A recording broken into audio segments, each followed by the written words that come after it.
Hello আসসালামু আলাইকুম viewers, চলে আসলাম নতুন একটা রেসিপি নিয়ে। তো আজকে আমি একটা ভর্তা রেসিপি নিয়ে এসেছি। তো এখানে লাগছে আমার 2 টুকরা আদা, পেঁয়াজ, রসুন, কিছুটা কাঁচামরিচ ও শুকনো মরিচ। তো এখানে আমি মাংস নিয়ে নিয়েছি, আপনারা চিকেন বা বিফ যেটাই নিতে পারেন। তো এখানে কড়াইতে কিছুটা পরিমাণ সরিষার তেল দিয়ে দিচ্ছি, একটু কালো জিরার ফোড়ন দিয়ে দিলাম। এখন সব মশলাগুলো দিয়ে দিলাম, পেঁয়াজ, রসুন ও কাঁচামরিচ এগুলা দিয়ে দিলাম। তো এগুলা একটু ভেজে নিয়ে এখানে আমি মাংসটা দিয়ে দিলাম। তো মাংসটা দিয়ে ভালো করে নেড়ে চেড়ে একটু ভেজে নিব। সামান্য পরিমাণ লবণ, একটু হলুদ দিয়ে দিলাম। লবণটা আপনারা আপনাদের স্বাদ অনুযায়ী দেবেন। তো এই যে ভাজাটা হয়ে আসছে, এখানে কাঁচা গন্ধ যাতে না থাকে এই জন্য আমি সামান্য একটু পানি দিয়ে দিব, যাতে মশলাটার কাঁচা গন্ধটা চলে যায়।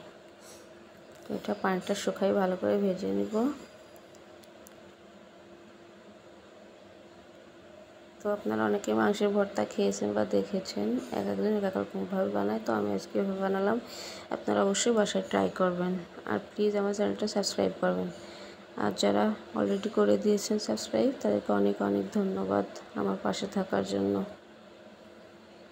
তো এই যে ভাজা হয়ে গেছে, এখন আমি পাটার উপর নিয়ে নিছি। তো আমার কাছে ভর্তাটা পাটাতে বেশি লাগে। এখানে আমি আর 2 টুকরা, 1 টুকরা দারচিনি ও 1টা এলাচ নিছি। তো এটাতে বেশি স্বাদ, এই যে বাটা হয়ে গেছে। এখন আমি কড়াইয়ের উপর আর একটু তেল দিয়ে বাটা ভর্তাটা 1 থেকে 2 মিনিট হালকা ভেজে নিব, তাতে একটা আলাদা ফ্লেভার আসবে ও স্বাদটা অনেকটা বেড়ে যাবে।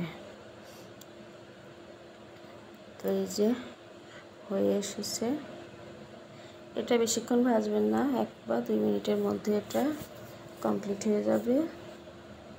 তো আমার ভাজাটা হয়ে গেছে, এখন আমি নামিয়ে নেব। নামিয়ে গোল করে এভাবে সুন্দর করে সাজিয়ে নেব। তো আমার ভাজাটা রেডি।